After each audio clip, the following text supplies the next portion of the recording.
জুলুমের শাস্তি শুরু হয় কোথায়? দুনিয়াতে। গুন্ডা শামীমের কথা এখন মনে পড়ল।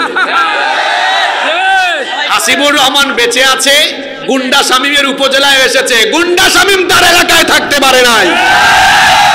সে বলেছিল লাকসামে আমাকে আসতে দিবে না, আমি 4 বছর হোক 5 বছর পরে হোক লাকসামে এসেছি। লাকসামের মানুষ তাকে লাকসাম থেকে উস্তা দিয়ে বের করে দিয়েছে।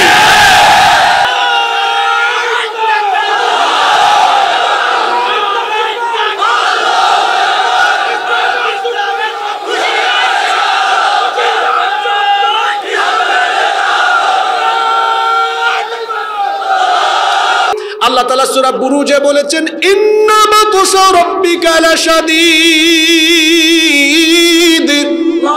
নিশ্চয়ই আল্লাহর ধরা বড় কঠিন। জালিমদেরকে আল্লাহ এত সহজে ধরেন না, ধরেন না, ধরেন না। যখন আল্লাহ ধরেন তখন আর ছাড়েন না। নমরুদের মতো জালিমকে আল্লাহ ধরে না, ধরে না, ধরে না। কিন্তু যখন আল্লাহ ধরেছেন তখন আল্লাহ ছাড়েন নাই, জুতার বাড়ি খাওয়ায়া দুনিয়া থেকে বিদায় করে দিয়েছেন। ওয়ামিন হুম্মান আগরাকনা, কাউকে কাউকে আমি পানিতে ডুবায়া শেষ করে দিয়েছি। ফেরাউনের মতো জালিমকেও আল্লাহ ধরেন না, ধরেন না, ধরেন না। কিন্তু যখন আল্লাহ ধরেন তখন আর ছাড়েন নাই, পানিতে ডুবায়া বেড়েছেন। আমার দেশেও যে ফেরাউনের দল ছিল এদেরকে আল্লাহ ধরেন না, ধরেন না, ধরেন না, ধরেন না। যখন আল্লাহ ধরেছেন আর বাংলাদেশে রাখেন না, একেবারে মামু বাড়ি পৌঁছায়া দিয়েছে। সম্মানিত ভাইয়েরা, পৃথিবীতে কোন জালিম শান্তিতে মরতে পারে নাই, কোন জালিমের বিদায় সুন্দরভাবে হয় নাই। আমার দেশে 15 বছর যারা আলেমদের চোখের পানি ঝরিয়েছে, যারা মানুষের উপরে জুলুম নির্যাতন করেছে, তারা চোরের মতো দেশ থেকে পালিয়ে গিয়েছে।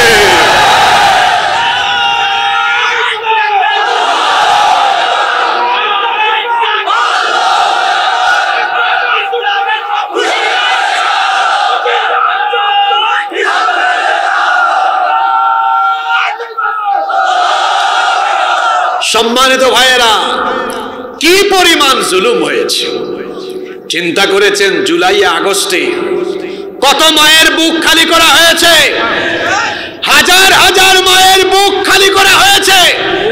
নিরপরাধ মানুষকে অপরাধী সাজায়া হত্যা করা হয়েছে। এই কোরআনের বাগানের রূপকার যাকে বলা হয়, কোরআনের কিংবদন্তি খাদেম শহীদ আল্লামা সাঈদীকে তারা জেলখানায় চিকিৎসার নামে হত্যা করেছে। যারা শহীদ আল্লামা সাঈদীকে চিকিৎসার নামে খুন করেছে, জুলাই আগস্টে হাজার হাজার মায়ের বুক খালি করেছে, এই খুনেদের কোনো ক্ষমা নাই, কোনো মাফ নাই।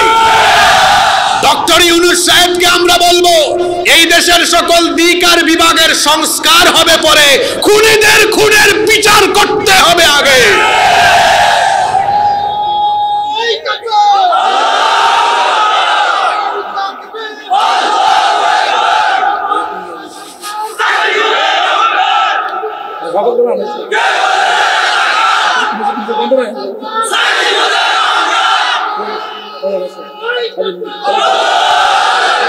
কি স্লোগান দিয়েছে, কে বলে রে রাজাকার, না?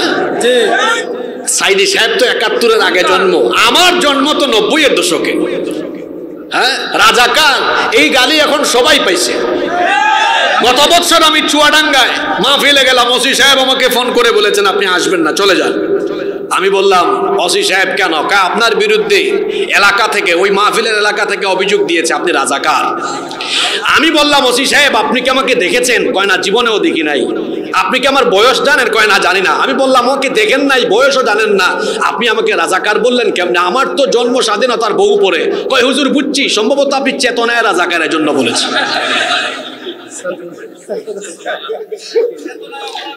মুক্তিযুদ্ধের চেতনা, এটা ছিল ওদের সবচেয়ে বড় ব্যবসা।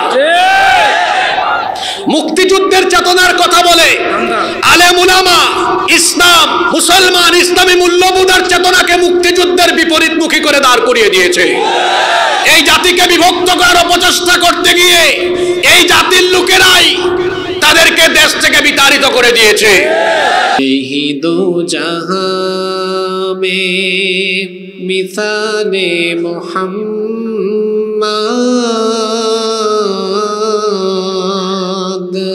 जमाले खुदा है कमाले मोहम्मद नहीं दो जहां में मिसाले मोहम्मद जमाले खुदा है कमाले मोहम्मद हृदय मोहम्मद अल्लाहुम्मा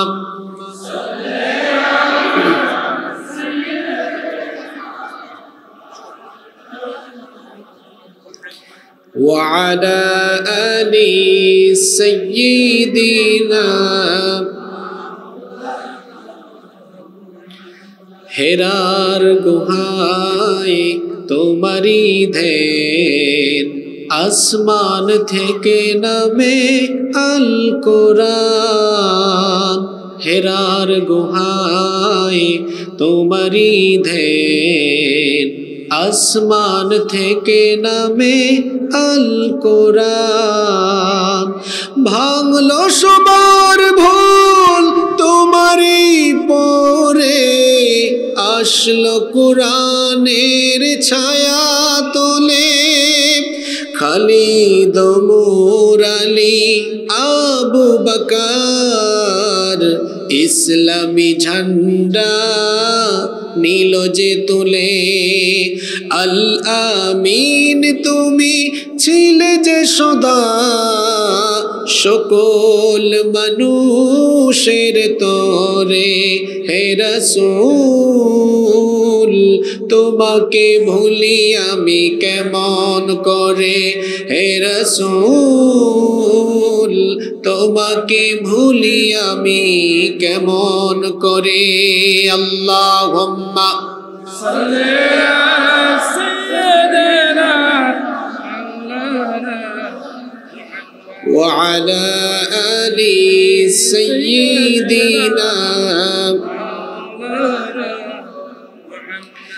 কত ব্যথা কত ভাবে সয়েছো যে তুমি তোমারই খুনে লাল তাইফের ভূমি ফেরেশতা এসে চায় ধ্বংসের হুকুম লৌহ মাখা মুহাম্মদ প্রাণেতে হাসরাত হে আল্লাহ দয়া করো এ তায়েফবাসী ওরা চিনেনি তো আমি যে মুহাম্মদ হৃদয়ে মুহাম্মদ আল্লাহুম্মা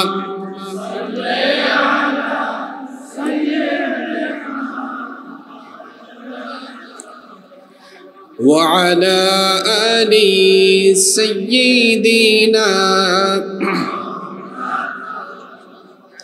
বাংলাদেশের ঐতিহ্যবাহী কুমিল্লা জেলার লাকসাম উপজেলায় অবস্থিত নরপাটি পশ্চিম সাহেবপাড়া দেওয়ান শাহ রহমতুল্লাহ আলাই জামে মসজিদের উদ্যোগে আয়োজিত আজকের এই 10ম বার্ষিক তাফসিরুল কোরআন মাহফিলে মোহতারাম শ্রদ্ধাভাজন সভাপতি বিশিষ্ট সমাজসেবক ও রাজনীতিবিদ ৮ নং লাকসাম পূর্ব ইউনিয়ন বিএনপির সম্মানিত সভাপতি জনাব আলহাজ মৌলভী ইব্রাহিম খলিল আল্লাহ তাআলা তাকে দ্বীনের জন্য কোরআনের জন্য কবুল করে নেন আমরা সবাই বলি আমিন।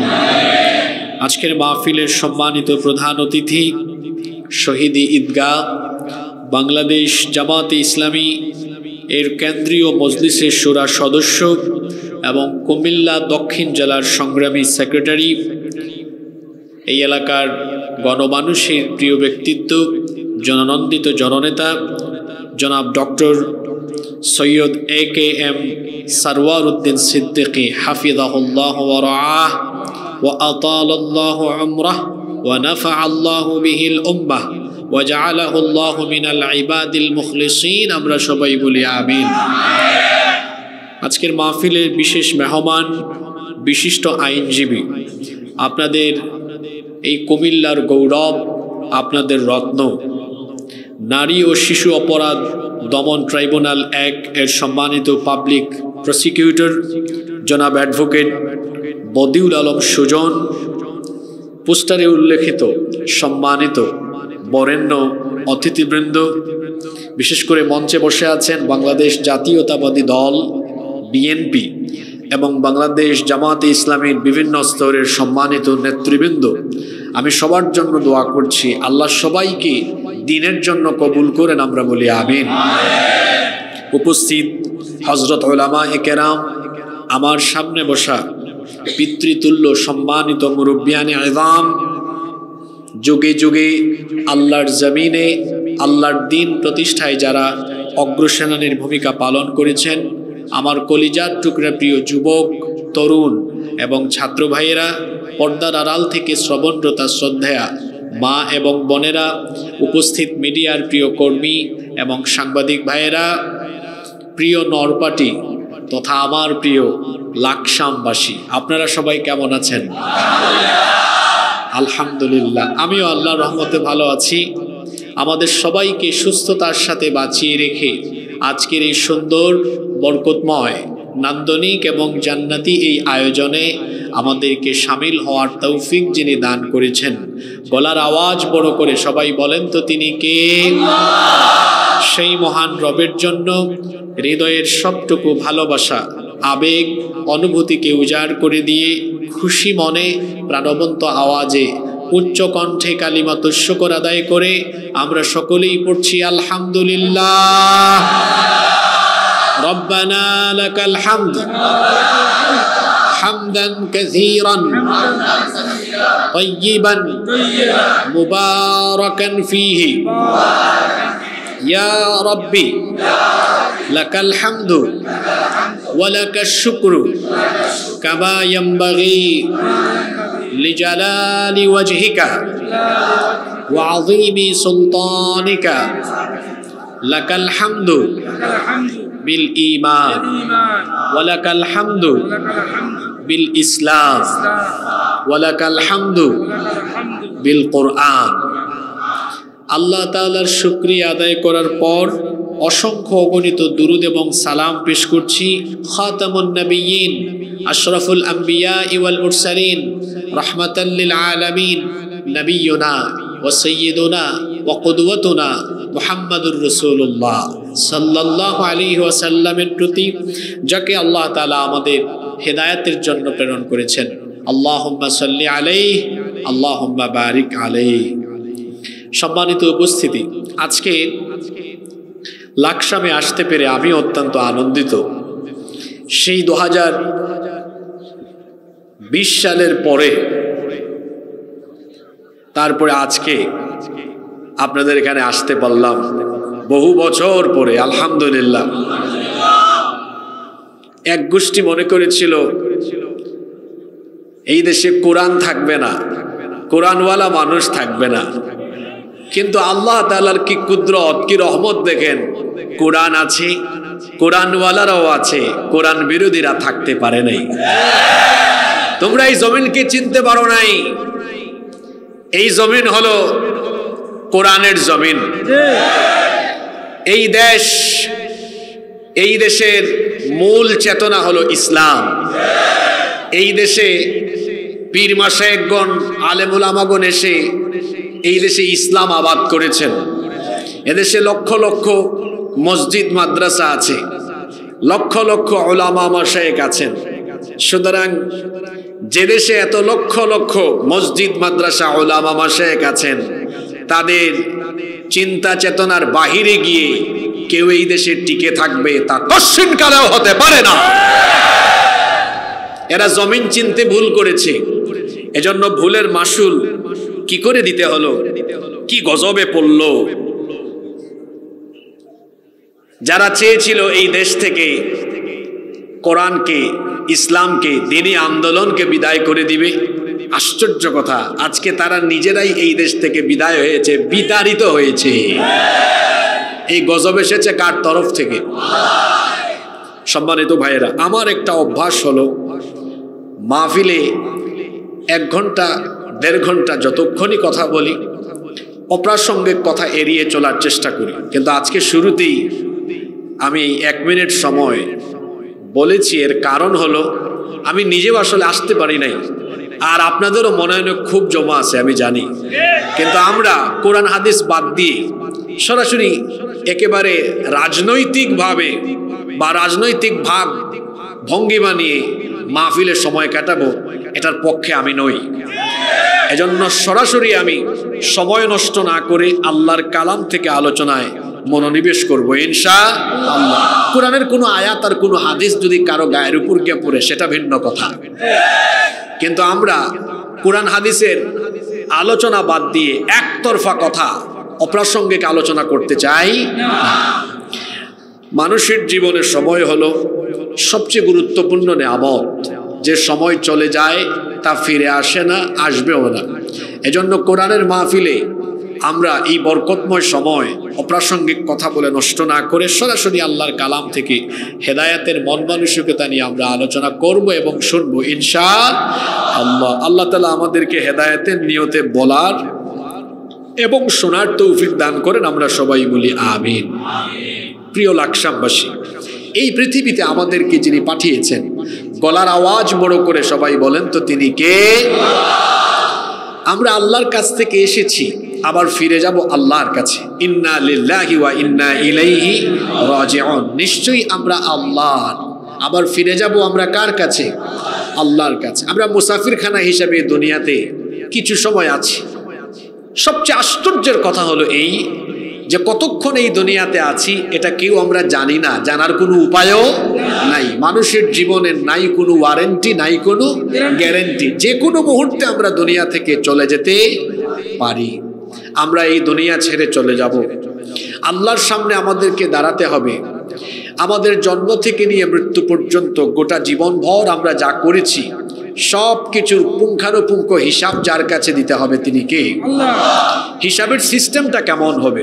সূরা জিলজালের শেষের দিকের আয়াতগুলোতে আল্লাহ বলেছেন, ফামান ইয়ামাল মিসকালা যাররাতিন খায়রান ইয়ারাহ ওয়া মান ইয়ামাল মিসকালা যাররাতিন শাররান ইয়ারাহ। অতঃপর যে অনুপরিমাণ ক্ষুদ্রাতি ক্ষুদ্র ভালো কাজ করবে সেও তা দেখতে পাবে, এবং যে অনুপরিমাণ ক্ষুদ্রাতি ক্ষুদ্র খারাপ কাজ করবে সেও তা দেখবে। অর্থাৎ ভালো করেন খারাপ করেন সবকিছুর বদলা কর্মফল দিবেন কে? আল্লাহ। ওয়া ওয়াজাদু মা আমিলু হাদিরা। মানুষ যা করেছে সব তার সামনে হাজির দেখতে পাবে, সবকিছু হিসাব নেওয়া হবে। আপনার গুনাহ পাপ অপকর্ম থাকলে পরে এটার শাস্তি হিসাবে জাহান্নামে যেতে হবে, নেক কাজ থাকলে পরে এটার বদলা হিসাবে জান্নাত দিবেন কে? সম্মানিত উপস্থিতি, প্রিয় লাকসামবাসী, যে সকল পাপ বা গুনাহের কারণে মানুষ জাহান্নামে যাবে, এই সকল পাপের ভেতরে এমন কিছু পাপ আছে যেই পাপের শাস্তি দুনিয়া থেকে শুরু হয়ে যাবে। আমার কথা কি আপনারা স্পষ্ট বুঝতে পারতেছেন? কোনো ভূমিকা নাই, কথা শুরু হয়ে গেছে, ভালো করে শোনেন। গুনাহ পাপ আল্লাহ এবং রাসূলের অবাধ্যতায় জীবন পরিচালনা করলে জাহান্নামে যেতে হবে। পাপ এবং গুনাহের শাস্তি কি? জাহান্নাম। পাপ এবং গুনাহের শাস্তি কি? জাহান্নাম। সবাই বলেন, পাপ এবং গুনাহের শাস্তি কি? এটা তো আখিরাতে, পরকালে। কিন্তু এমন কিছু পাপ আছে, এমন কিছু গুনাহ আছে, মরার পরে শাস্তি তো হবেই, কিন্তু মরার আগে দুনিয়াতে থাকতেই আযাব গজব শাস্তি শুরু হয়ে যাবে। এমন কিছু পাপ আছে, এই পাপ করলে মরার আগেই শাস্তি শুরু হবে কার তরফ থেকে? আল্লাহর পক্ষ থেকে। আজকে এমন 13টা গুনার কথা বলবো। এই 13টা গুনাহে যারা লিপ্ত হবে মরার আগেই, বলেন মরার আগে কি শুরু হবে? আযাব শুরু হবে, শাস্তি শুরু হবে। তাহলে আগে টপিক বুঝেন, নইলে আপনি মাহফিল থেকে বাড়ি ফিরবেন, বলবে হুজুর কি নিয়ে আলোচনা করলেন, বলবেন হুজুর কি কি জানি চিৎকার করে চলে গেছে। আগে টপিক বুঝেন। গুনাহ এবং পাপের চূড়ান্ত শাস্তি কি? জাহান্নাম। জাহান্নাম। দুনিয়াতে না আখিরাতে? আখিরাতে। দুনিয়াতে কিছু লাগবে না, দুনিয়াতেও কিছু লাগবে। এমন কিছু পাপ আর গুনাহ আছে যেই পাপ বা গুনাহ করলে মরার আগেই দুনিয়াতে শাস্তি দেওয়া হবে, এই রকম 13টা পাপ নিয়ে আজকে আমি কথা বলবো। যে 13টা পাপের শাস্তি শুরু হবে কোথায়? দুনিয়াতে। সবাইকে পুরুষ মানুষের মতো বলতে হবে, এই 13টা পাপের শাস্তি শুরু হবে কোথায়? দুনিয়াতে। হতে পারে কোনো একটা পয়েন্ট আমার সাথে আপনার সাথে মিলতে পারে, মিললে আমরা কি করব? তওবা করব। কারণ আমার আপনার গুনাহ যত বেশি, আল্লাহ পাকের দয়া হলো তার চাইতে আরো বহু গুণ বেশি। সুবহানাল্লাহ। হতে পারে মিলবে, কিন্তু আমরা মিলে গেলে তওবা করে বাড়ি চলে যাব ইনশাআল্লাহ। তাইলে আজকে আমরা এমন 13টা গুনাহ নিয়ে আলোচনা করব, যেই গুনার শাস্তি শুরু হবে কোথায়? জোরে বলেন কোথায়?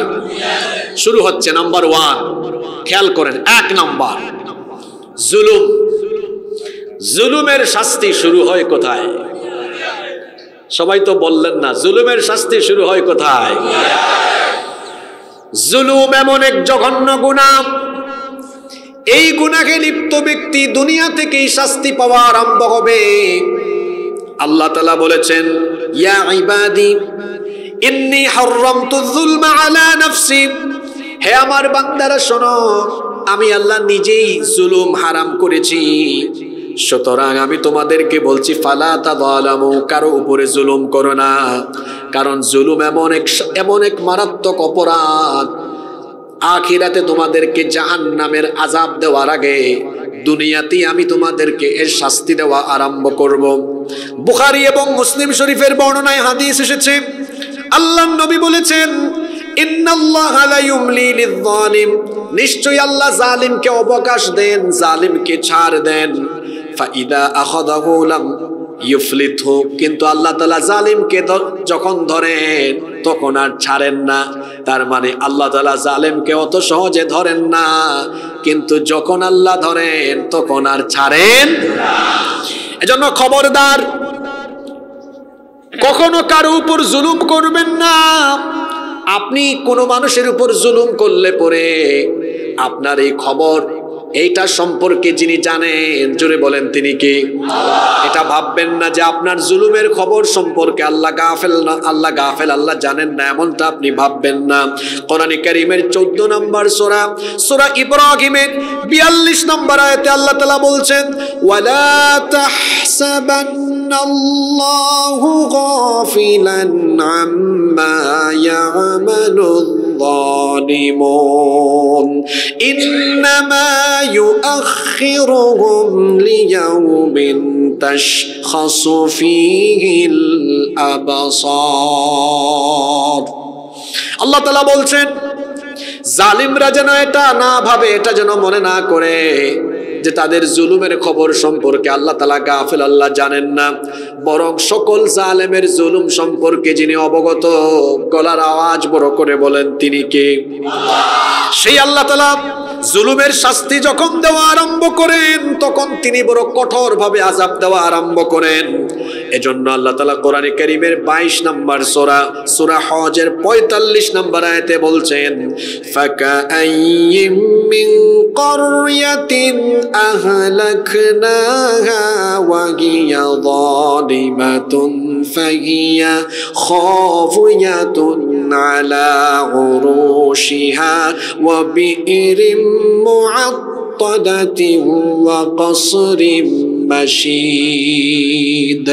আল্লাহ তাআলা বলছেন, এমন বহু এলাকা, এমন বহু জনপদ আছে যেই জনপদের অধিবাসীরা জালেম হওয়ার কারণে আমি তাদের ঘরের ছাদ সহ বাড়ি সহ ধ্বংসস্তূপে পরিণত করে দিয়েছি। তাদের এলাকার কুয়াগুলোকে আমি পরিত্যক্ত বানিয়ে দিয়েছি এবং তাদের সুন্দর আর সুউচ্চ প্রাসাদগুলোকে একেবারে ধ্বংস করে দিয়েছেন কে?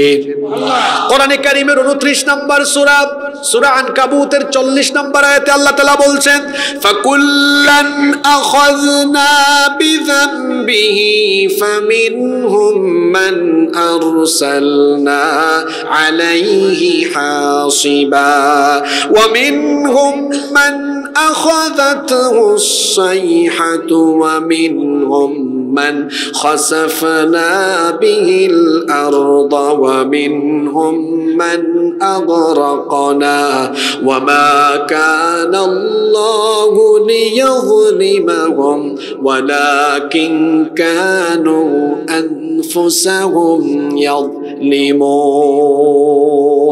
আল্লাহ তাআলা বলছেন, আর প্রত্যেককে আমি তাদের জুলুমের কারণে ধরেছি, পাকড়াও করেছি। কাউকে কাউকে তাদের জুলুমের কারণে আসমান থেকে পাথর কুচির বৃষ্টি নাজিল করে সমূলে ধ্বংস করে দিয়েছি। কারো কারো জুলুমের কারণে আসমানি গজব দিয়ে, বিকট আওয়াজ দিয়ে গোষ্ঠী শুদ্ধা আমি শেষ করে দিয়েছি।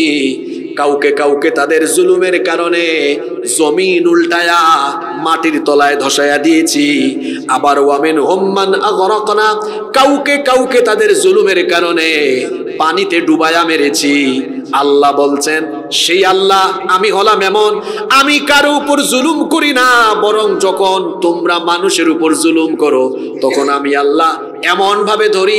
আল্লাহ তাআলা সূরা বুরুজে বলেছেন, ইন্না বাতশা রাব্বিকা লাশাদীদ,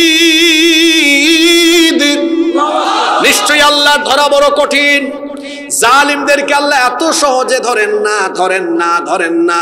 যখন আল্লাহ ধরেন তখন আর ছাড়েন না। নমরুদের মতো জালিমকে আল্লাহ ধরে না, ধরে না, ধরে না। কিন্তু যখন আল্লাহ ধরেছেন তখন আল্লাহ ছাড়েন নাই, জুতার বাড়ি খাওয়ায়া দুনিয়া থেকে বিদায় করে দিয়েছেন। ফেরাউনের মতো শয়তানকে আল্লাহ ধরেন নাই, এই জালিমকে আল্লাহ যখন ধরেছেন, এই যে একটু আগে যে সূরা আনকাবুতের 40 নম্বর আয়াতটা আমি পড়লাম, ফেরাউনের শানে এটা নাজিল হওয়া। ওয়ামিনহুম মান আগরাকনা, কাউকে কাউকে আমি পানিতে ডুবায়া শেষ করে দিয়েছি। ফেরাউনের মতো জালিমকেও আল্লাহ ধরেন না, ধরেন না, ধরেন না। কিন্তু যখন আল্লাহ ধরেন তখন আর ছাড়েন নাই, পানিতে ডুবায়া বেড়েছেন। আমার দেশেও যে ফেরাউনের দল ছিল, এদেরকে আল্লাহ ধরেন না, ধরেন না, ধরেন না, ধরেন না। যখন আল্লাহ ধরেছেন আর বাংলাদেশে রাখেন না, একেবারে মামু বাড়ি পৌঁছায়া দিয়েছে। সম্মানিত ভাইয়েরা, পৃথিবীতে কোন জালিম শান্তিতে মরতে পারে নাই, কোন জালিমের বিদায় সুন্দরভাবে হয় নাই। আমার দেশে 15 বছর যারা আলেমদের চোখের পানি ঝরিয়েছে, যারা মানুষের উপরে জুলুম নির্যাতন করেছে, তারা চোরের মতো দেশ থেকে পালিয়ে গিয়েছে।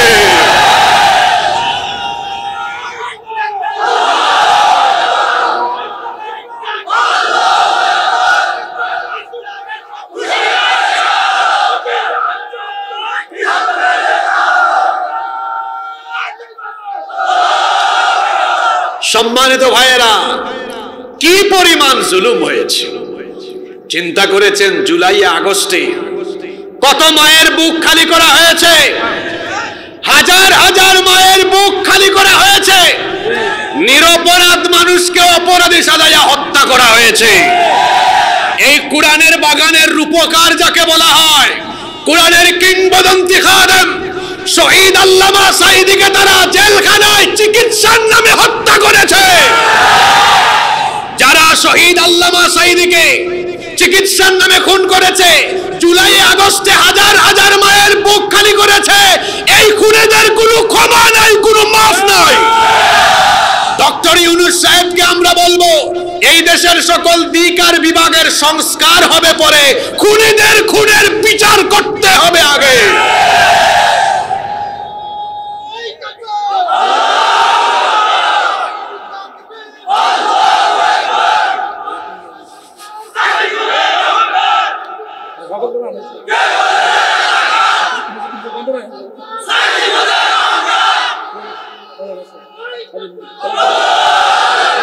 কি স্লোগান দিয়েছে, কে বলে রে রাজাকার, না?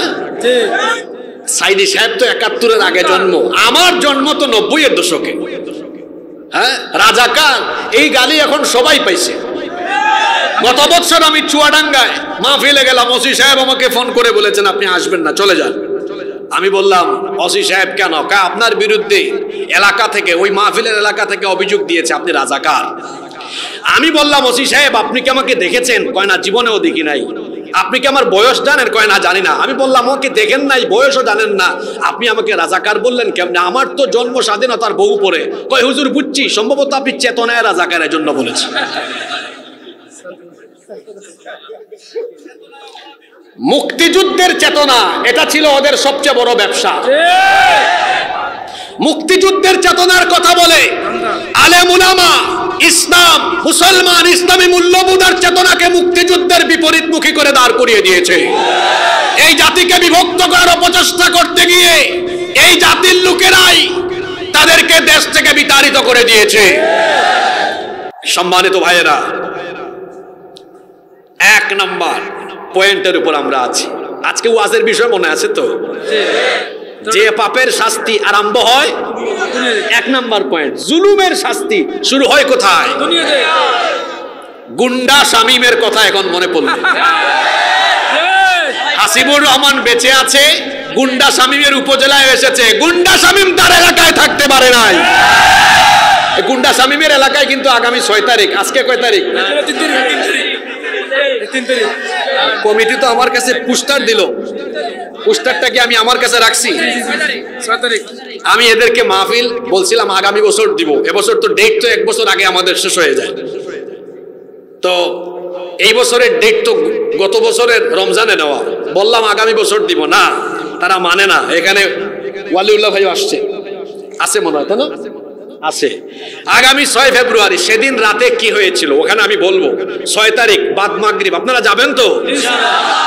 যাওয়া আপনাদের উচিত, যাওয়া উচিত না? মাইক কেড়ে নিয়েছিল। অসমাপ্ত আলোচনা 6 তারিখ আল্লাহ বাঁচালে সমাপ্ত করব ইনশাআল্লাহ। আপনাদেরকে দাওয়াত দিয়ে গেলাম, আপনারা যাবেন তো? সে বলেছিল লাকসামে আমাকে আসতে দিবে না। আমি 4 বছর হোক 5 বছর পরে হোক লাকসামে এসেছি। লাকসামের মানুষ তাকে লাকসাম থেকে উস্তা দিয়ে বের করে দিয়েছে।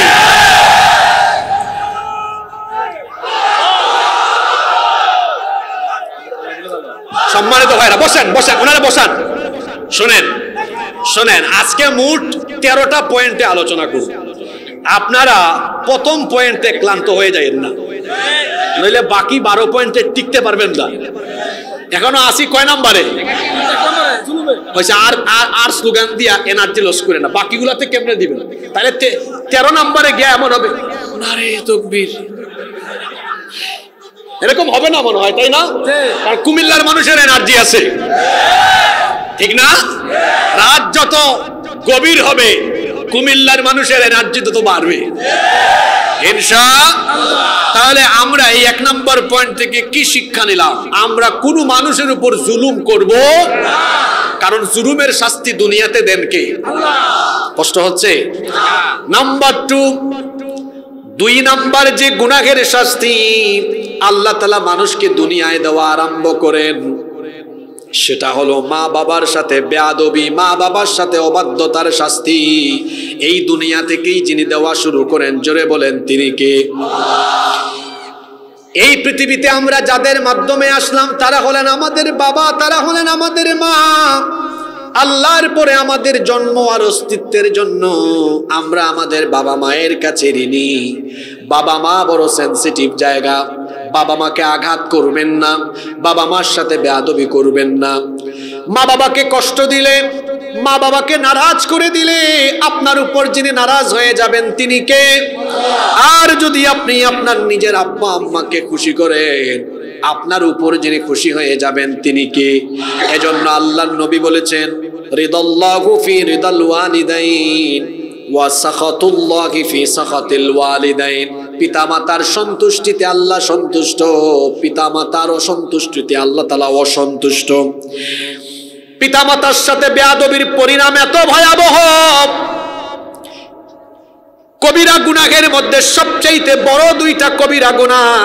আল্লাহর নবী কি বলছেন শোনেন, আলা উহাদ্দিসুকুম বিআকবারিল কাবাইর, আমি কি তোমাদেরকে সবচাইতে বড় কবিরা গুনাহ সম্পর্কে বলবো না?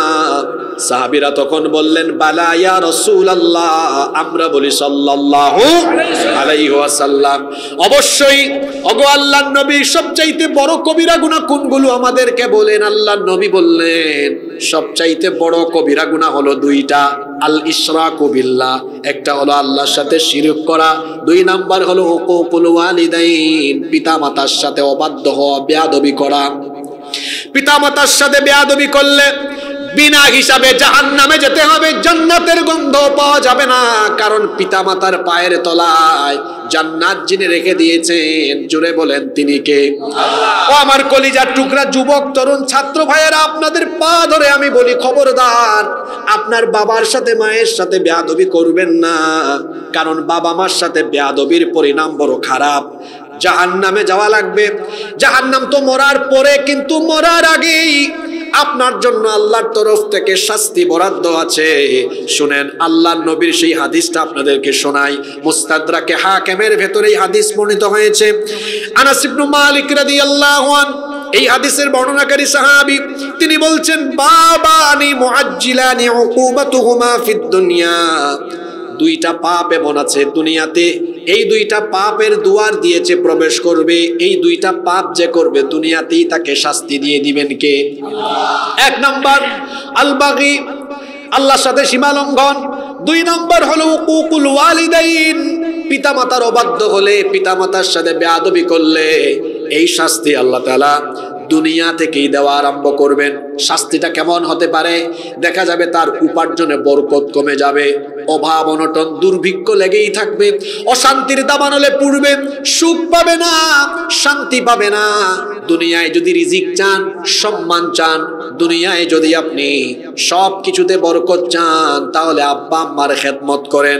কারণ বুখারী এবং মুসলিম শরীফে হাদিস এসেছে, আল্লাহর নবী বলেছেন, মান সাররাহু আইয়ুবসাতা লাহু ফি রিজকিহি আও ইউনসা লাহু ফি আথারিহি ফালইয়াসিল রাহিমা ওয়া আযামুর রাহিমি আল ওয়ালিদান আকরাবুর রাহিম আল ওয়ালিদান। আল্লাহর নবী বলেছেন, কেউ যদি তার রিজিকের মধ্যে বরকত চায়, কেউ যদি তার হায়াতের মধ্যে, জীবনের মধ্যে বরকত চায়, সেজন্য তার পিতা মাতার খেদমত করে। পিতা মাতার খেদমত করলে, পিতা মাতাকে খুশি করলে, পিতা মাতা বুড়া মানুষ, চিকিৎসা করান, মুখে তুলে খাওয়ান, আদর করেন, ভালোবাসেন, পিতা মাতাকে খুশি করেন, এই দুনিয়াতে আপনার রিজিকের কমতি হবে না, সম্মানের কমতি হবে না। গোটা জীবনটাকে বরকত দিয়ে তিনি ভরে দিবেন, তিনি কে? এক বাবা মা, তাদের তিনটা ছেলে। কয়টা ছেলে? মনোযোগ দিয়ে শুনেন। এই তিন ছেলে একদিন বসেছে। বসার পরে বড় ছেলে বলতেছে, আচ্ছা ভাইরা শোনো, আমরা তো তিন ভাই, আমাদের আব্বা আম্মাকে চলো আমরা ভাগ করে খাওয়াই। আমি 10 দিন, তুমি 10 দিন, তুমি 10 দিন। দুই নাম্বার ছেলে আপত্তি তুললো, বললো, ভাই 10 দিন 10 দিন 10 দিন ভাগ না করে চলো আমরা মাস করে ভাগ করি, 1 মাস 1 মাস 1 মাস। ছোট ছেলে বলতেছে বড় দুই ভাইকে, ভাই আপনারা রাগ কইরেন না, এই 10 দিন আর 1 মাস করে ভাগাভাগি না করে আব্বা আম্মাকে সারা জীবনের জন্য আমার কাছে দিয়ে দেন। বড় দুই ভাই তো খুব খুশি, ভালোই তো হইছে, তাইলে মা বাবাকে খাওয়ানো লাগবে না, দেখাশোনা করা লাগবে না, চিকিৎসা করানো লাগবে না, তাহলে তো আমাদের খরচ বাঁচলো, টাকা বাঁচলো। এই তিনজনের কাহিনী শুনছে আরেকজন, শুনে বলতেছে ছোট ছেলেকে, তুমি তো 1 নাম্বার ব্যাককল। বলতেছে, আমাকে ব্যাককল বলেছেন কেন? কই, তোমার দুই ভাইকে দায়িত্ব না দিয়ে সব দায়িত্ব মা বাবার তুমি নিলে, এখন তো তোমার পয়সা খরচ বেশি হবে, তোমার সংসারে টাকা বেশি ব্যয় হবে, তোমার লস হইল না? ছোট ছেলে বলতেছে, আমি ব্যাককল না, আপনি ব্যাককল, আমার দুই ভাই ব্যাককল। কারণ আমার বাবা মাকে আমি খাওয়ালে, তাদের দেখাশোনা আমি করলে, আবার বাবা মা আমাকে দোয়া না দিলেও যদি খালি একটা হাসি মারে, মুচকি হাসি, আল্লাহ আমার উপর এত খুশি হবেন, দুনিয়ার সব ধন সম্পদ আল্লাহ আমার পায়ের তলায় ফেলাইয়া দিবেন। সুবহানাল্লাহ। আমি যদি আমার মা বাপকে খাওয়াই, আমি যদি মা বাবার খেদমত করি, মা বাপকে খুশি করি, সম্পদের অভাব আমার হবে না। মা বাবার জন্য খরচ করব 10 টাকা, বিনিময়ে আল্লাহ দিবেন কোটি কোটি টাকা। সুবহানাল্লাহ। তাহলে কি বুঝলেন যুবক ভাইয়েরা? বুদ্ধিমানের কাজ হলো মা বাপকে দূরে রাখা না কাছে রাখা? জোরে বলেন, দূরে রাখা না কাছে রাখা? আপনার আব্বা আম্মা অসুস্থ, চিকিৎসা করান। আপনার বাবা মা বলবে, বাবারে এত টাকা খরচের দরকার নাই, কুমিল্লায় নিস না। আপনি বলবেন, কিসের কুমিল্লা? আপনাকে ঢাকা নিয়ে যাব, শরীরে যতক্ষণ রক্ত থাকবে ততক্ষণ আমি আপনাকে কষ্ট করে চিকিৎসা করাবো। আল্লাহু আকবার। পৃথিবীর সবচেয়ে দামি নেয়ামত মা বাবা। পৃথিবীর সবচেয়ে দামি নেয়ামত কি? মা বাবা। এই মা বাবাকে কেউ যদি আঘাত করে, কষ্ট দেয়, দুঃখ দেয়, তার তো পরকালে তার জন্য জাহান্নাম, নিশ্চিত জাহান্নাম, কিন্তু এই শাস্তি দুনিয়ায় পাবে। শুনে রাখুন, লাকসামের মানুষ মা বাবার সাথে বেয়াদবি করলে না খাইয়া মরা লাগবে, অভাবে অনটনে দুর্ভিক্ষে আপনি থাকবেন, বউয়ের সাথে শান্তিতে সংসার করতে পারবেন না, আপনার জীবনে অশান্তি থাকবে, ব্যবসায় লস, রাজনীতিতে ধস, যেখানে যাবেন লাঞ্ছিত হবেন, অপদস্থ হবেন, মা বাপকে খুশি করবেন, সারা জীবন আল্লাহ আপনাকে সুখী শান্তিতে রেখে দিবেন। সুবহানাল্লাহ। তাহলে বলেন, 2 নাম্বার যে পাপ যেটার শাস্তি দুনিয়া থেকে দেওয়া শুরু হয়, সেটা হলো কাদের সাথে বেয়াদবি করা। আমাকে যুবক ভাইরা কথা দেন, আপনারা কথা দেন তো, আব্বা আম্মার সাথে বেয়াদবি করবেন না খেদমত করবেন? কারা কারা রাজি আছেন একটু আল্লাহকে দেখান। মাশাআল্লাহ, আল্লাহ সবাইকে কবুল করেন। কষ্ট হচ্ছে নাকি? 3 নাম্বার গুনাহ, যেই পাপে লিপ্ত হলে পরে দুনিয়া থেকে গজব শুরু হয়, সেটা হলো আল্লাহর নিয়ামত ভোগ করার পরে আল্লাহর সাথে নাফরমানি করা। আল্লাহর নিয়ামত ভোগ করার পরে সেই নিয়ামতের নাশুকরি, সেই নিয়ামতের নাশুকরি করলে পরে আল্লাহ গজব দেন। আমাদের চারপাশে যা আছে এই সকল নিয়ামত আমাদেরকে দিয়েছেন কে? আস্তে বলবেন না, জোরে বলেন কে? কোরআনে কারীমের 16 নম্বর সূরা সূরাতুন নাহালের 53 নম্বর আয়াতে আল্লাহ বলছেন, ওয়ামা বিকুম মিন নি'মাতিন ফামিনাল্লাহ। তোমাদের কাছে যত নিয়ামত আছে এগুলো সব আল্লাহর নিয়ামত, সকল নিয়ামত তিনি দিয়েছেন, এই নিয়ামত তোমরা ভোগ করো, অসুবিধা নাই। মনে রাখবেন, এই দুনিয়াতে আল্লাহ যা কিছু বানিয়েছেন সব বানিয়েছেন আল্লাহ মানুষের জন্য। সুবহানাল্লাহ। দুনিয়ার সব কিছু বানিয়েছেন আল্লাহ মানুষের জন্য, আর মানুষকে বানিয়েছেন আল্লাহ তার গোলামের জন্য। কথাটা মনে রাখবেন, দুনিয়াতে আল্লাহ তাআলা যা কিছু বানিয়েছেন, গাছপালা, উদ্ভিদ, প্রাণী, পশু, সাগর, নদী, খাল, বিল, আসমান জমিনে যা আছে সবকিছু আল্লাহ কাদের জন্য বানিয়েছেন? মানুষের জন্য। আর মানুষকে বানিয়েছেন আল্লাহ কার গোলামের জন্য? আল্লাহ বলছেন, নিয়ামতগুলো আমি তোমাদের জন্যই বানিয়েছি, এই নিয়ামত তোমরা খাও, ভোগ করো, অসুবিধা নাই।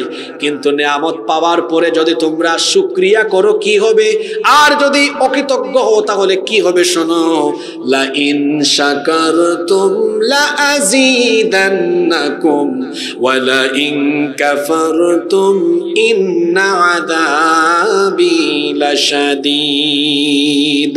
কোরআন কারীমের 14 নম্বর সূরা ইব্রাহিমের 7 নম্বর আয়াত আল্লাহ তাআলা বলছেন, আমার নিয়ামতের যদি শুকরগুজারি করো আমি এই নিয়ামত আরো বহু গুণে বাড়িয়ে দেব, আর যদি অকৃতজ্ঞ হও তাহলে আল্লাহর শাস্তি সহজ না কঠিন? আস্তে বলবেন না, জোরে বলেন, সহজ না কঠিন?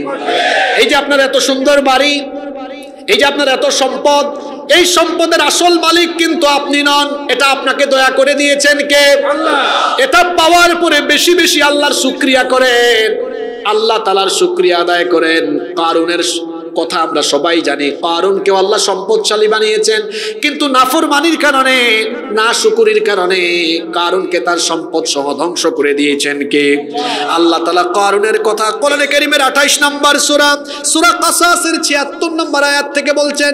শুনেন কারুনের ঘটনাটা শুনেন। আল্লাহ বলছেন, ইন্না কারুনা কানা মিন কওমি মূসা ফাবাগা আলাইহিম ওয়া আতাইনাহু মিনাল কুনুজি মা ইন্না মাফাতিহাহু লাতানু বিল উসবাতি উলিল কুওয়া ইয ক্বালা লাহু কওমুহু লা তাফরাহ ইন্নাল্লাহা লা ইউহিব্বুল ফারিহিন।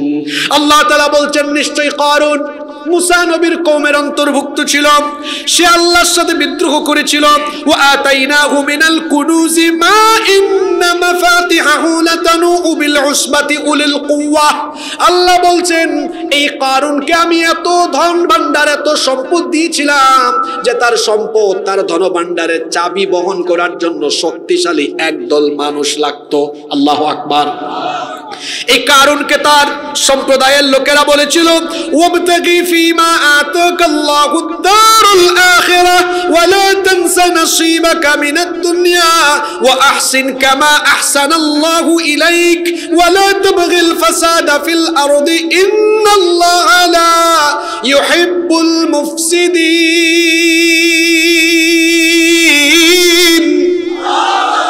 কারণের সম্প্রদায়ের লোকেরা বলেছিল আল্লাহ যে তোমাকে এত ধন সম্পদ দিয়েছেন এগুলো দিলে আখিরাত তালাশ করো।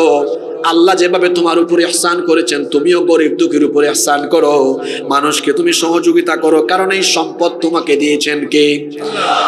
কিন্তু এই কারণ সে নাফরমানি করে তখন বলেছিল ক্বালা ইন্নামা উতিতুহু আলা ইলমিন ইনদি।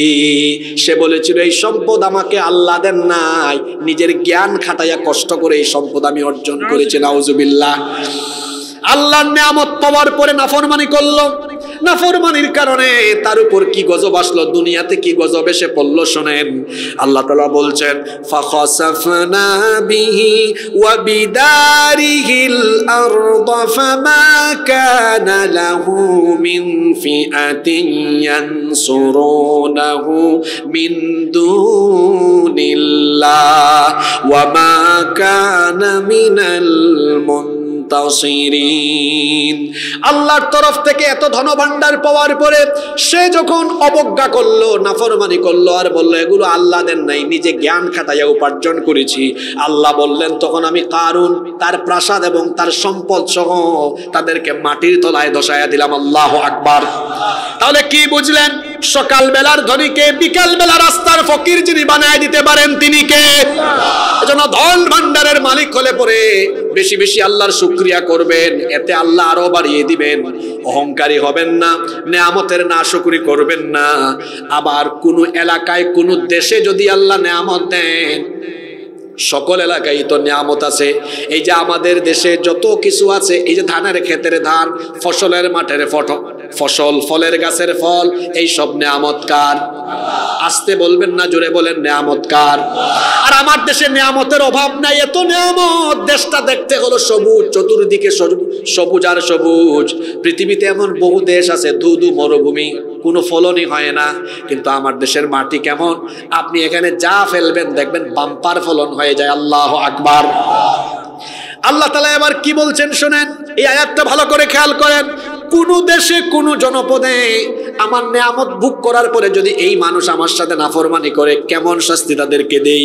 আল্লাহ তাআলা কোরআনে কারীমের 16 নম্বর সূরা, সূরা নাহলের 112 নম্বর আয়াতে বলছেন ওয়া দারাবাল্লাহু মাসালান ক্বরয়াতান কানাত আমিনাতান মুতমাইন্নাতান ইয়াতিহা রিজকুহা রাগাদাম মিন কুল্লি মাকান ফাকাফারাত بأنعم الله فأذاقها الله لباس الجوع والخوف بما كانوا يصنعون।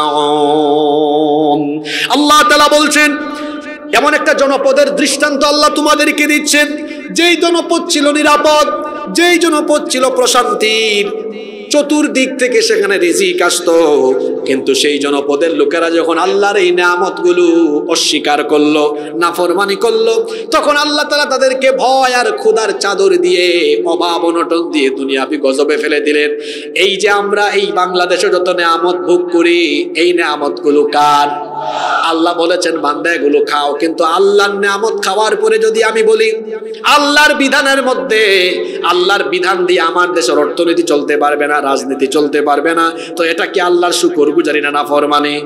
খবরদার এটা বলবেন না, এমনটা করবেন না। ইতিপূর্বে এমন বহু জাতিগোষ্ঠী আল্লাহর তরফ থেকে নিয়ামত পেয়েও আল্লাহর নাফরমানি করার কারণে সমূলে তাদেরকে ধ্বংস করে দিয়েছেন কে?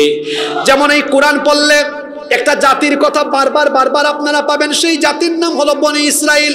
আল্লাহ এদের ব্যাপারে বলছেন ইয়া বনি ইসরাইল আযকুরু নি'মাতি আল্লাতী আন'আমতু আলাইকুম ওয়া আন্নী ফাদ্দালতুকুম আলাল আলামিন।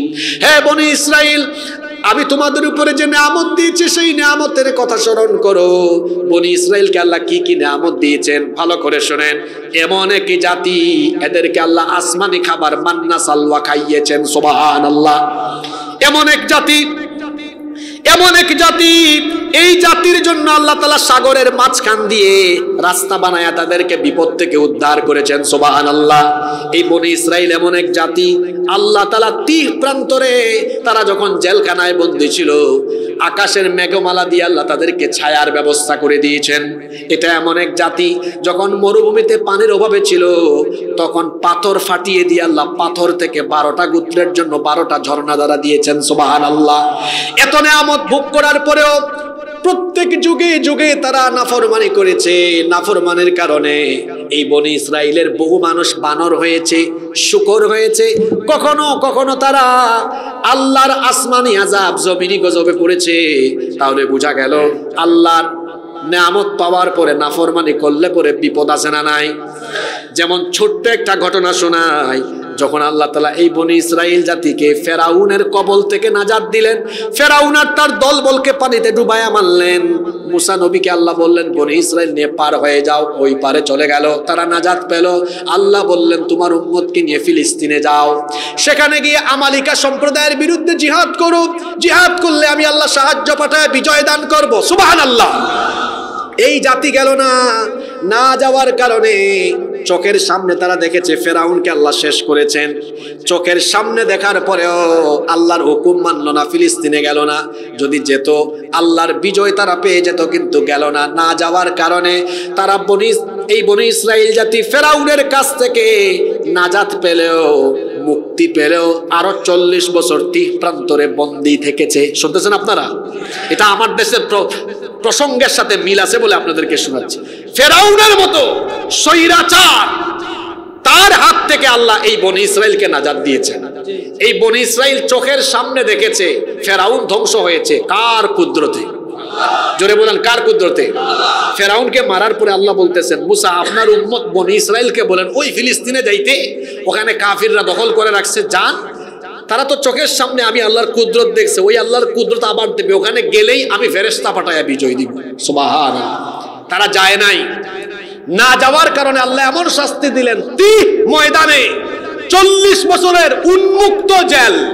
উন্মুক্ত মানে কোনো দেয়াল নাই। সকালবেলা তারা যেখান থেকে হাঁটা আরম্ভ করে সন্ধ্যাবেলা দেখে আবার ওই জায়গায় আছে। কি বিপদে পড়েছি! কত বছর, কত বছর! আল্লাহর কুদরত দেখেছে, আল্লাহর নিয়ামত পেয়েও আল্লাহর হুকুম মানল না। আমার কেন জানি ভয় হচ্ছে, যাদেরকে আমরা সরাতে পারবো এটা ভাবতে ভাবতে টায়ার্ড হয়ে গিয়েছিলাম। সে আল্লাহ তার কুদরত দিয়ে জালিম থেকে এই বাংলাদেশের মানুষকে মুক্তি দিয়েছেন। এত বড় একটা সুযোগ এসেছে, এই সুযোগকে কাজে লাগিয়ে দেশপ্রেমিক মানুষ ঐক্যবদ্ধ হয়ে যদি ফ্যাসিবাদের শিকড় কেটে এই দেশে আল্লাহর দ্বীন কায়েমের জন্য ঐক্যবদ্ধ না হয়, তাহলে বনি ইসরাইল যেমন বিপদে পড়েছিল, এই বাংলাদেশের মানুষও এই জাতির জন্য আরো কঠিন বিপদ অপেক্ষা করছে। এজন্য আমি জেনারেশন জি, ছাত্র, যুবক, জনতা সবাইকে অনুরোধ করব, দেশের স্বার্থে সবাইকে ঐক্যবদ্ধ থাকতে হবে। এখানে বিএনপির মানুষও আছেন, জামাতের মানুষও আছেন। নিজেদের মধ্যে নিজেরা কামড়াকামড়ি কইরেন না, কারণ এই দেশে মানুষ আপনাদেরকে একসাথে দেখতে চায়। ওই দেখেন, আপনারা চান কিনা? দেখছেন, এরা চায়, তো আপনারা কেন কামড়াকামড়ি করেন? আপনাদের মধ্যকার দূরত্বের কারণে ফ্যাসিবাদ সুযোগ নিতে পারে, এই সুযোগ বাংলাদেশে আর দেওয়া হবে না।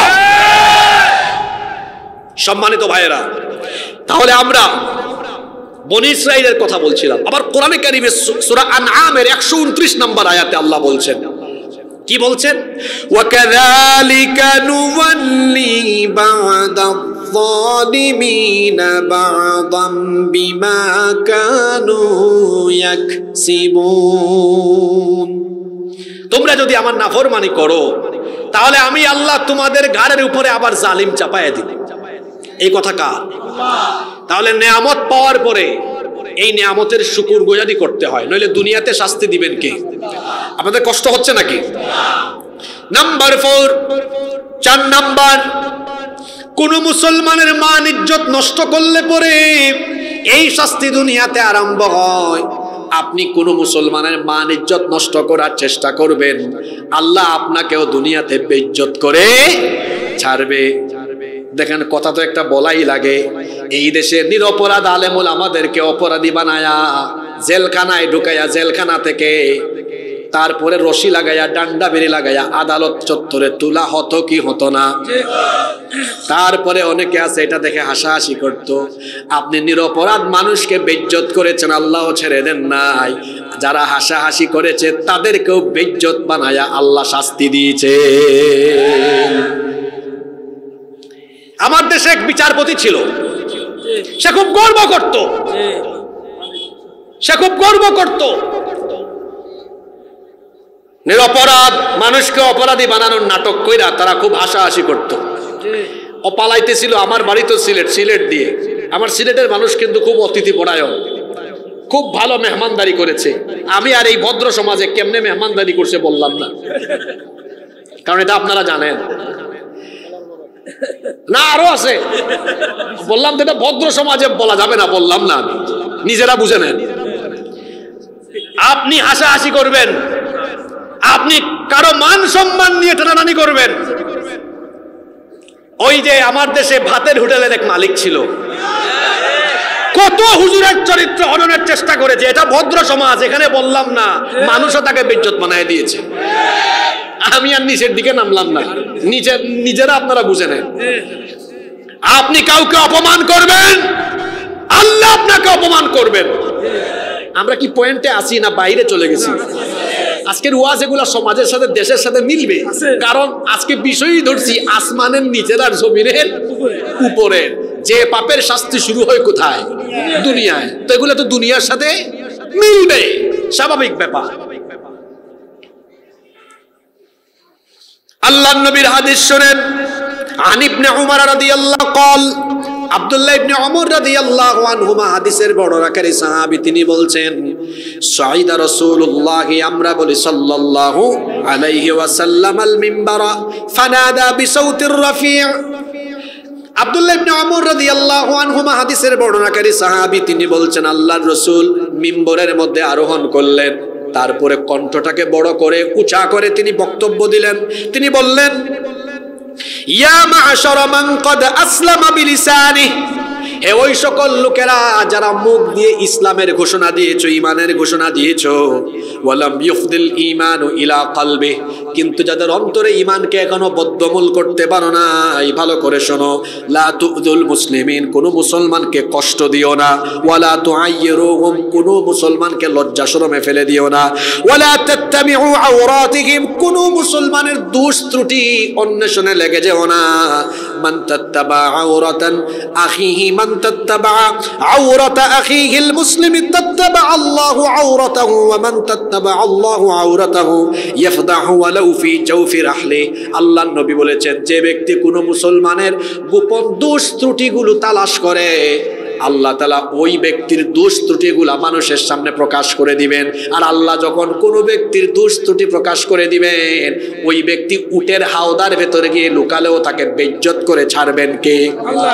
এজন্য খবরদার, কোনো মানুষকে বেইজ্জত করার আগে মনে রাখবেন, আল্লাহর নবী বলেছেন, কোনো মানুষকে অপমান করলে আল্লাহ দায়িত্ব নেবেন আপনাকে অপমান করার, আর আল্লাহ যাকে অপমান করার দায়িত্ব নেবেন তাকে কেউ রক্ষা করতে পারবে। আপনি বরং কোনো মানুষের দুষ্টুটি দেখলে পরে গোপন রাখেন, এই অভ্যাস আমাদের ভেতরে নাই। কারণ আমাদের প্রত্যেকটা গ্রামে গ্রামে গ্রাম্য পার্লামেন্ট আছে। গ্রাম্য পার্লামেন্ট কোথায়? যেখানেই টঙের দোকান সেখানেই গ্রাম্য পার্লামেন্ট আছে। চায়ের কাপে চুমুক লাগাবে আর মানুষের দুষ্টুটি বর্ণনা করবে। মনে রাখবেন, আল্লাহর নবী বলেছেন, যে ব্যক্তি মানুষের দুষ্টুটি বর্ণনা করবে, আল্লাহ ওই ব্যক্তির দুষ্টুটি মানুষের সামনে ফাঁস করে দিবেন, আল্লাহ ওই ব্যক্তিকে বেইজ্জত করে ছাড়বেন। আর আপনি যদি তার বিপরীত কাজটা করেন, কোনো মানুষের ভুল ত্রুটি দেখেছেন, মানুষের সামনে বললেন না, একাকী তাকে সংশোধনের উদ্দেশ্যে ইহতিসাব দিলেন, মানুষের সামনে বললেন না, তাহলে কি হবে শুনেন। আল্লাহর নবী বলেছেন, লা ইয়াসতুরু আবদুন আবদান ফিদ দুনিয়া ইল্লা সাতারাহুল্লাহু ইয়াউমাল কিয়ামা। মুসলিম শরীফের হাদিস, আল্লাহর নবী বলেছেন, যে ব্যক্তি কোনো মুসলমানের দোষ ত্রুটি গোপন করবে, আল্লাহ তাআলা ওই ব্যক্তির দোষ ত্রুটি কিয়ামতের দিন গোপন করে তাকে জান্নাত দিয়ে দিবেন। একজন মানুষের ভুল দেখছেন, দোষ ত্রুটি দেখেছেন, মানুষের সামনে বলবেন না, তাকে লজ্জা দিবেন না, একাকিত্বে বলেন। আপনি কারো দোষ ত্রুটি গোপন রেখেছেন, আপনি গুনাহ করছেন না, ভুল করছেন না, আল্লাহ কিয়ামতের দিন এগুলা গোপন রেখা বলবেন, দৌড় মার, জান্নাতে ঢোক। সুবহানাল্লাহ। এই গুণে আমরা গুণান্বিত হতে পারবো তো? আমরা কারো দোষ ত্রুটি দেখলে বলে বেড়াবো না, সিদ্ধান্বেষণ করবো না, কারণ এই সিদ্ধান্বেষণের শাস্তি শুরু হয় কোথায়? জোরে বলেন কোথায়? আমাদের কষ্ট হচ্ছে।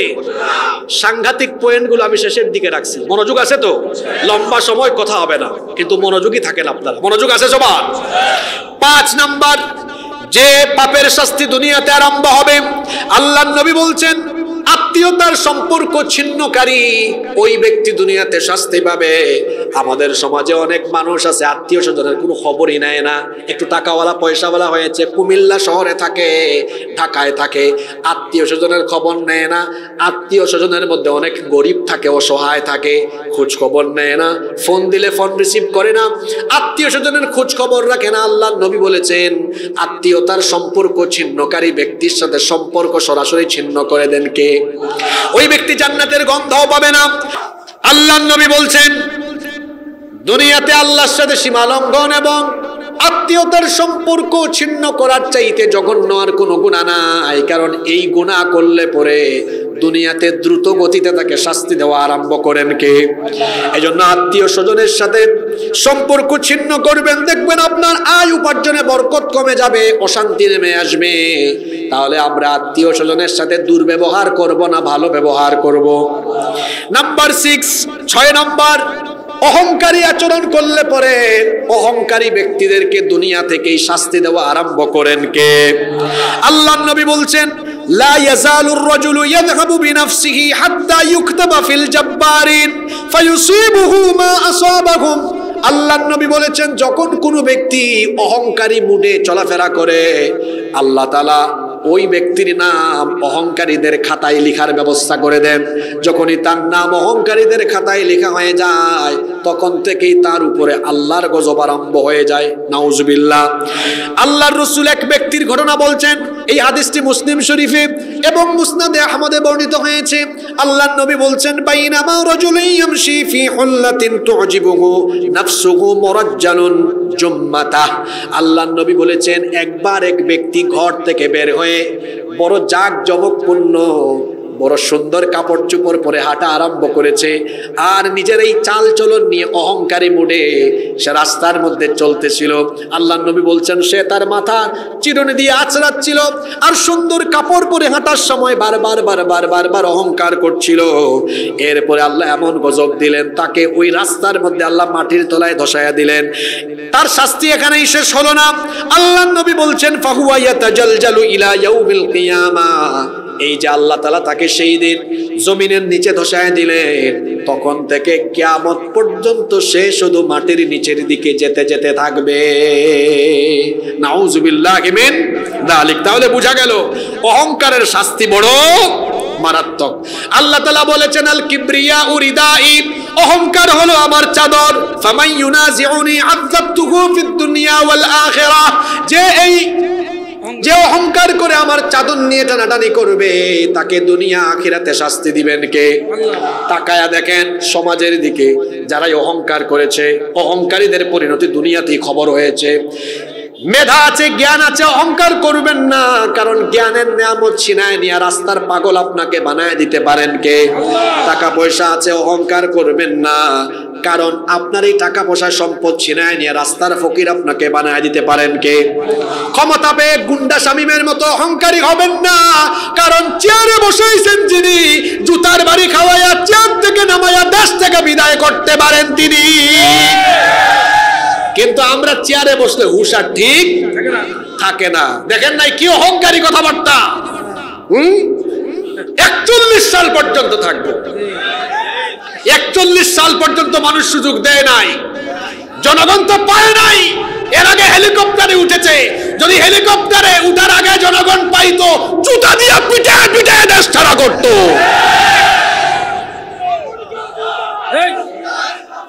সম্মানিত ভাইয়েরা, অহংকার, ওই যে মানুষ বলে না, গ্রাম্য একটা স্লোগান আছে তো, অহংকার পতনের মূল। আমি গত পরশুদিন হঠাৎ করে ফেসবুকে একটা ভিডিও আসলো সামনে, পার্লামেন্টের বক্তব্য, হয়তো আপনারা এটা শুনেছেন, যে এখন পর্যন্ত এই বাংলাদেশে কেউ তৈরি হয়নি যারা আমাদেরকে নামাতে পারে। এটা কি ভালো কথা না অহংকারী কথা? কারবার কি করছে, এই যে এখানে যারা আছেন উনাদেরকে তো একদম জেলখানায় ঢুকে রাখতো, আওয়াজ করতে দিত না, ঠিক না? এরপর আল্লাহ কি করছেন, ওই ছোট ছোট ছেলেদের কি দেয় একদম কাম সারায়। আল্লাহু আকবার! এই ছোট ছোট ছেলেরা কি সাহস নিয়ে নেমেছে। একটা ছেলের হাতে কিছুই নাই, কিছুই নাই, কিন্তু ছিল বুক ভরা সাহস। তাদের বুকের মধ্যে সাহস দিয়েছেন কে? দেখেন নাই তাদের রক্ষী বাহিনীরা বলতো, স্যার কি করতাম বলেন, একটারে মারলে আরো চারটা দাঁড়িয়ে যায়। আল্লাহু আকবার! এই দেশের যুবকেরা দেশকে ভালোবাসে, এদেশের যুবকরা ইসলামকে ভালোবাসে, আলেমদেরকে ভালোবাসে। সুতরাং এই যুব সমাজের মন মানসিকতার বিপরীতে গেলে বাংলাদেশে কেন জায়গা হবে না? যুবকরা হলো নদীর স্রোতের মতো। যুবকরা কিসের মতো? নদীর স্রোতের মতো। আচ্ছা, স্রোতের সামনে যা থাকে এটা কি থাকবে না ভেসে যাবে? স্রোতের সামনে যা আসে তা যেমন ভেসে যায়, ঠিক তেমনি যুবকদের গণজোয়ারের সামনে যা আসবে টিকে থাকতে পারবে। বেশি কষ্ট দিয়ে ফেলতেছে নাকি আপনাদেরকে? এটা 7টা বলে ফেলছি, বাকি 6টা আছে। হয়তো আমরা আর 20 মিনিটের মতো সময় নিব। কষ্ট হচ্ছে আপনাদের? থাকতে পারবেন তো? নাম্বার 8 নাম্বার, যে পাপের শাস্তি দুনিয়াতে আরম্ভ হবে, সুদ আর ঘুষ। এই অন্যায়, এই পাপের সাথে যারা যুক্ত হবে এদের শাস্তি দুনিয়াতে দেওয়া যিনি আরম্ভ করবেন, জুড়ে বলেন তিনি কে? আমার দেশে, আমার সমাজে সুদ আছে না নাই? সুদ এত বড় মারাত্মক গুনাহ। লাআনা রাসূলুল্লাহ সাল্লাল্লাহু আলাইহি ওয়াসাল্লাম আকিলার রিবা ওয়া মুকিলাহু ওয়া কাতিবাহু ওয়া শাহিদাইহি। আল্লাহর নবী বলেছেন, যে ব্যক্তি সুদ দেয়, যে ব্যক্তি সুদ নেয়, যে ব্যক্তি সুদ লিখে রাখে এবং যে ব্যক্তি সুদের সাক্ষী হয়, সকলের উপরে লানত করেছেন মুহাম্মাদুর রাসূলুল্লাহ। আমরা বলি সাল্লাল্লাহু আলাইহি ওয়াসাল্লাম। আমার আল্লাহ তাআলা সূরা বাকারার 276 নম্বর আয়াতে বলেছেন, ইয়ামহাকুল্লাহুর রিবা ওয়া ইউরবিস সাদাকাত ওয়াল্লাহু লা ইউহিব্বু কুল্লা কাফফারিন আথীম। আল্লাহু আকবার! আল্লাহ সুদকে নিশ্চিহ্ন করেন আর সাদকাকে আল্লাহ বাড়িয়ে দেন। তার মানে হলো, যে ব্যক্তি সুদের সাথে সম্পৃক্ত সে মনে করে আমি সুদের কারবার করে ধনী হয়ে যাচ্ছি। আল্লাহ বলতেছেন, না, তোমার ধারণা ভুল। তুমি সুদি কারবার করে যতই কামাও না কেন, সম্পদের বরকত উঠায় নেবেন কে? তার মানে এটা দুনিয়াবি গজব। এই ব্যক্তি কোনোদিনও সুখ শান্তি পাবে। আবার ঠিক এমনি ভাবে ঘুষখোর যারা আছে, ঘুষ খাইলেও পরে সম্পদে বরকত হবে না। লাআনা রাসূলুল্লাহ সাল্লাল্লাহু আলাইহি ওয়াসাল্লাম আর-রাশি ওয়াল মুরতাশি। যারা ঘুষ দেয় এবং ঘুষ নেয় এদেরকে লানত করেছেন মুহাম্মদ। আমরা বলি সাল্লাল্লাহু আলাইহি ওয়াসাল্লাম। আমার দেশে ঘুষ আছে না নাই? আর সবচেয়ে বেশি ঘুষ চলে উপরের মহলে। কোন মহলে? এদের পেট ভরে না। এই জন্য আমি বলি আমার দেশে চোর হলো 2 প্রকার। একটা হলো অভাবের চোর, আর একটা হলো স্বভাবের চোর। চোর কয় জাত? জোরে বলেন, কয় জাত? একটা অভাবের, আর একটা এক লোকের ঘরে খাবার দাবার নাই, যাচ্ছে নরপাটি দিয়ে, পাইছে এখানে সবজির ক্ষেত, ডানে বামে তাকায় দেখে কেউ নাই, রাতের অন্ধকারে কাম করছে, এই যে নিয়ে চলে গেছে। এটা স্বভাবের না অভাবের চোর? এটা অভাবের চোর। কিসের চোর? ওর ঘরে খাবার নাই, অভাবের কারণে চুরি করেছে। সচিব, ডিসি, এসপি বড় বড় টেবিলে চেয়ারে বসে আছে, সরকারি বাড়ি, সরকারি কোয়ার্টার, সরকারি গাড়ি, সরকারি বাড়ি, সরকারি বেতনে চলাফেরা করে, তাও এই চোরের পেট ভরে না। কোনো ফাইল নিয়ে গেলে ঘুষ ছাড়া কাজ করে না। কলমের খুঁচাই দুর্নীতি আর চুরি। আপনি কি ওইটাকে অভাবের চোর বলবেন না স্বভাবের চোর বলবেন? বাংলাদেশে অভাবের চোর বেশি না স্বভাবের চোর বেশি? ছাত্র জনতাকে বলবো, বিপ্লব এটা আধা বিপ্লব হয়েছে, চূড়ান্ত বিপ্লব এখনো হয়নি। এই স্বভাবের চোরদেরকে ওই চেয়ার থেকে সরায় দিয়া আল্লাহ ওয়ালাদেরকে ওই চেয়ারে বসাতে পারলে বিপ্লব সার্থক হবে।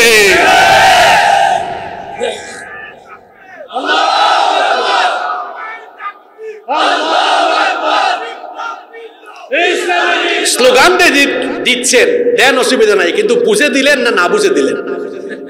আমি কি বললাম যে বিপ্লব হয়েছে এটা আধা বিপ্লব। এটা কি বিপ্লব? আধা বিপ্লব, অর্ধেক, হাফ। এখনো আপনি গিয়ে দেখেন চরিত্র আগের মতোই আছে। ওই যে বললাম অভাবের চোর আর স্বভাবের চোর। আমার দেশে কোন চোর বেশি? আমি কথাটা কি বললাম? স্বভাবের চোরদেরকে ওই জায়গা থেকে সরাইয়া দিয়া কুরআনওয়ালা লোকদেরকে ওই চেয়ারগুলোতে বসাতে পারলেই দেশ বদলে যাবে। আমরা সেখানে কুরআনওয়ালা লোকদেরকে বসাতে চাই কি চাই না? ওইটা করতে হবে। সম্মানিত ভাইয়েরা, কষ্ট হচ্ছে? 8টা গেল। নাম্বার 9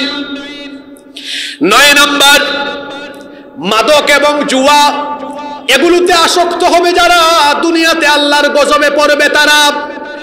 মাদকাসক্ত লোকদের চেহারায় গজব থাকে, দেখবেন চেহারাটা দেখলে চোরের মতো লাগে, গাল ভাঙ্গা হাড্ডির চিপার ভিতরে ঢুকে গিয়েছে। তারপরে জুয়া করে যারা, আমার দেশে জুয়া আছে না নাই? বিপিএল এর খেলা হয় ঢাকায়, আর জুয়ার বাজি হয় কুমিল্লায়। আইপিএল এর খেলা হয় ইন্ডিয়ায়, জুয়ার বাজি হয় বাংলাদেশে, আছে না নাই? অনলাইন জুয়া চলছে, অনলাইনে এখন যুবকেরা জুয়া খেলে। খবরদার, মাদক আর জুয়ার সাথে লিপ্ত হবেন না।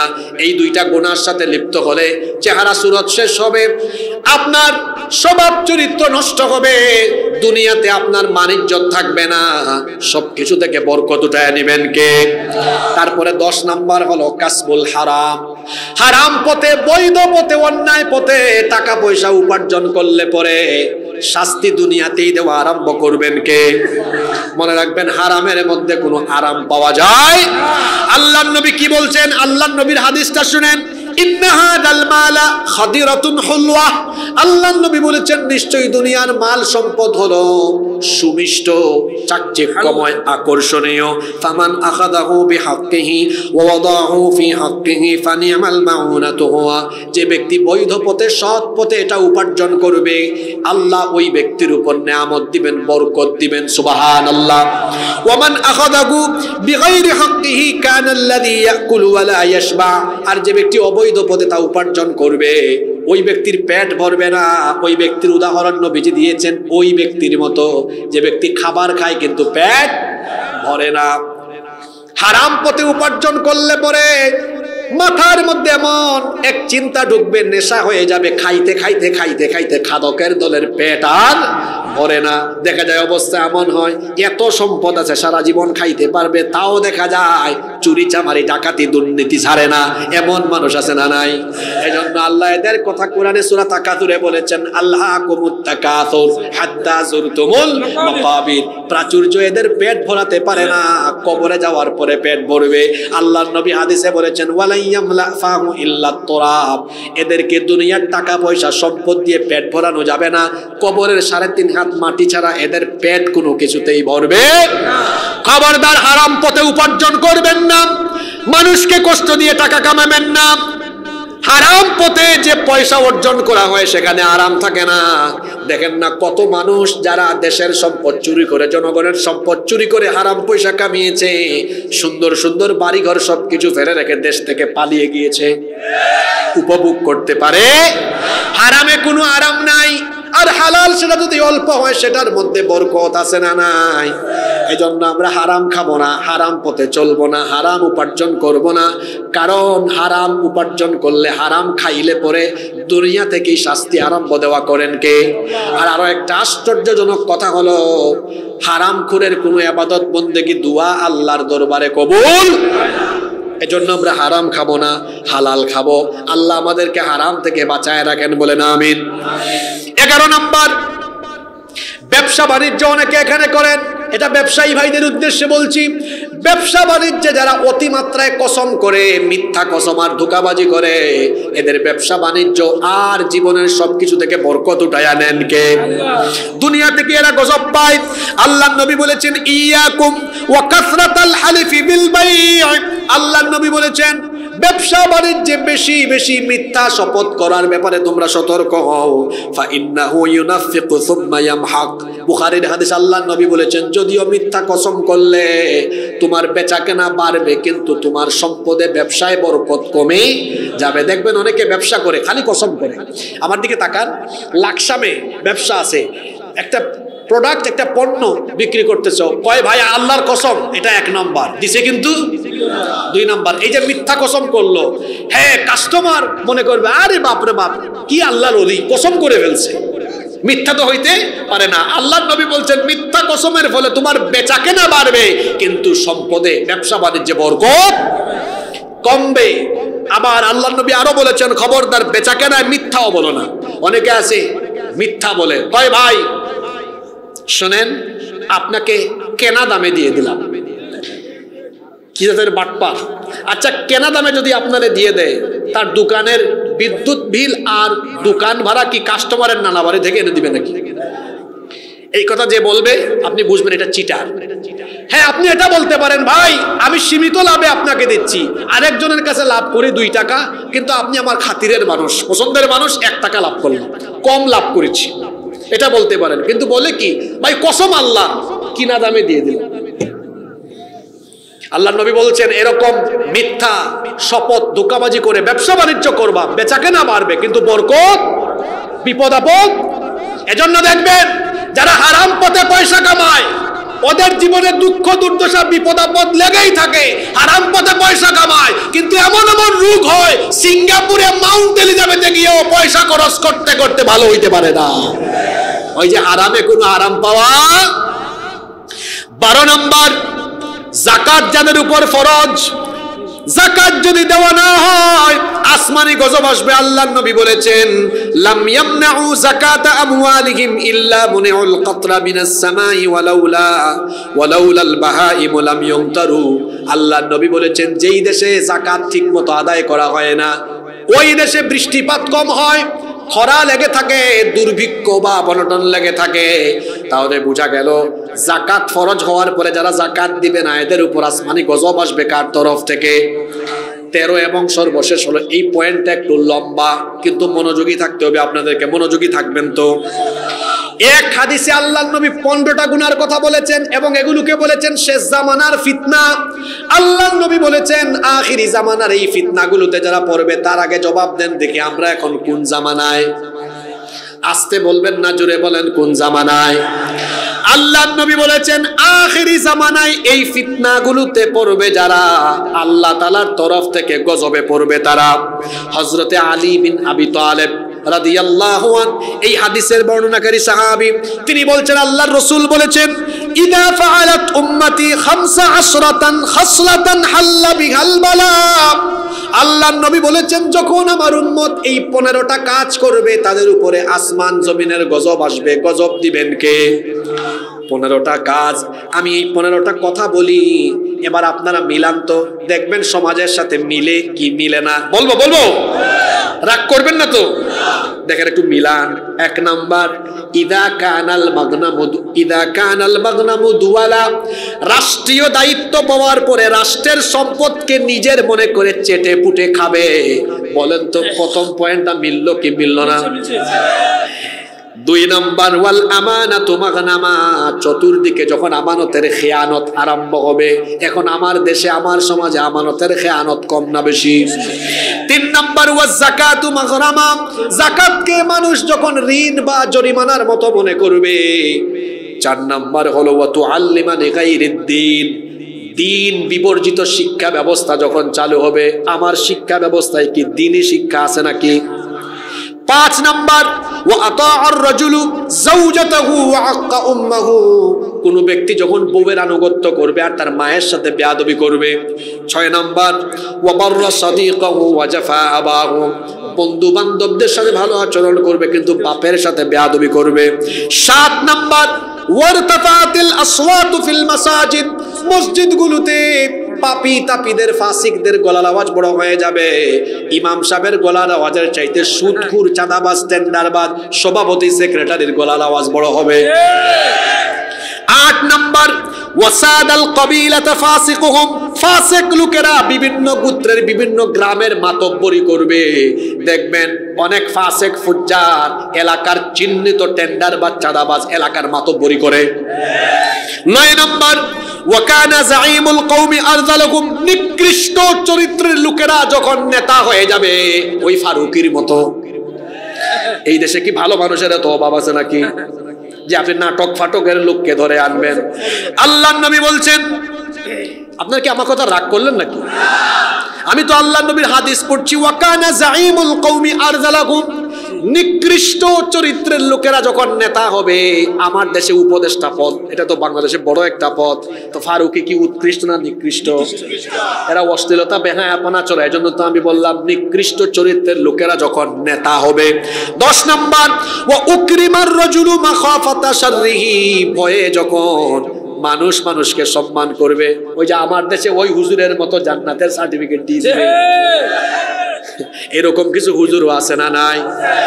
জালেমের জিলাপি বিরিয়ানি যে আলেমের গলা দিয়ে নামে, ওই আলেমের জবান থেকে কোনোদিন হক কথা বের হবে না। আল্লাহর নবী বলেছেন, এইভাবে ভয়ে পড়ে যারা মানুষকে সম্মান করবে। 11 নম্বর, শুরিবাতিল খুমুর, মাদককে যখন হালাল মনে করবে। ওয়ালু বিসাল হারির, 12 নম্বর হলো রেশমি পোশাককে জায়েজ মনে করবে। 13 নম্বর, ওয়াত্তুখিদাতিল কাইনাত, গায়ক গায়িকা নায়ক নায়িকা নর্তকীদেরকে যখন লোকেরা গ্রহণ করবে, এদের পিছনে পিছনে ঘুরবে। 14 নম্বর, ওয়াল মাআজিফ, যখন বাদ্যযন্ত্র মিউজিকের পেছনে মানুষ ছুটবে। 15 নম্বর, ওয়ালাআনা আখিরু হাদিহিল উম্মতি আউওয়ালাহা, যখন পূর্ববর্তীদেরকে পরবর্তীরা লানত করা আরম্ভ করবে। যে 15টা গুনার কথা বললাম, আপনাদের সমাজে দেশে এখন এগুলো আছে না নাই? আল্লাহর রাসূল বলছেন, এই গুনাহে যখন মানুষ লিপ্ত হবে তখন কি হবে শোনো। ফালিয়ারতাকিবু ইনদা যালিকা রিহান হামরাউ আও খাসফান ওয়া মাসখান ওয়া কাযফান, সেই সকল দেশে তখন চেহারার বিকৃতি, ঘন ঘন ভূমিকম্প এবং আগুন দাবানলের গজব আসবে। কিছুদিন আগে দেখেছেন আমেরিকার লস অ্যাঞ্জেলেসে, আমেরিকার হলিউড শহরে দাবানলে সব পুড়ে ছাই হয়ে গিয়েছে। কেন পুড়বে না বলেন? যতগুলো 15টা যে গুনার কথা বলা হয়েছে, এই 15টা গুনাহ ওই দেশে আছে বলে দাবানল জ্বলে উঠেছে। আপনার দেশেও আসবে যদি এগুলো বন্ধ না হয়, যদি এগুলো বন্ধ না হয়। মোট 13টা পাপের কথা এখানে বলে গেলাম, 13টা পয়েন্ট। শেষ পয়েন্টটা ছিল শেষ জামানার কিছু ফিতনার কথা। এই 13টা পাপ, এগুলোর শাস্তি আখিরাতে আছে না নাই? আরম্ভ হবে কোথায়? আপনারা বলবেন, হুজুর এখন আমাদেরকে একটা প্রেসক্রিপশন দেন। আমরা অনেকে আব্বা আম্মার সাথে বেয়াদবি করছি, অনেকে হারাম খেয়ে ফেলছি, বা যে কোনো পয়েন্ট মিলে গেছে, এখন আমরা কি এখান থেকে ফিরে আসার কোনো উপায় নাই? জোরে বলেন, আছে না নাই? অবশ্যই আছে, অবশ্যই আছে। আপনার জন্য টেনশনের কোনো কারণ নাই। কেন আপনি হতাশ হবেন? এই যে এখন কিছুক্ষণ পরে আমরা মোনাজাত করব, হতে পারে এই মোনাজাত এর মাধ্যমে আপনার পিছনের সব গুনাহ মাফ হয়ে যেতে। কারণ চোখের পানির এত দাম, চোখের পানির এত দাম। আটলান্টিক মহাসাগর, প্রশান্ত মহাসাগর, পৃথিবীর সব সাগর আর মহাসাগরের পানি দিয়ে জাহান্নামের আগুন নেভানো যায় না। পৃথিবীর সকল সাগর মহাসাগরের পানি দিয়ে আমলনামায় যে গুনাহ লেখা আছে এগুলা সাফ করা যায়, কিন্তু 2 ফোঁটা চোখের পানি, অনুশোচনার 2 ফোঁটা চোখের পানির এত দাম। যখন আপনি 2 ফোঁটা চোখের পানি আজকে তওবার মাধ্যমে ছাড়বেন, আপনার আমলনামায় যত গুনাহ লেখা হয়েছিল সব গুনাহ আল্লাহ চোখের পানি দিয়ে ধুয়ে মুছে সাফ করে দিবে। তওবার মতো তওবা করতে হবে। আমরা তওবা করেই উঠবো আজকে ইনশাআল্লাহ।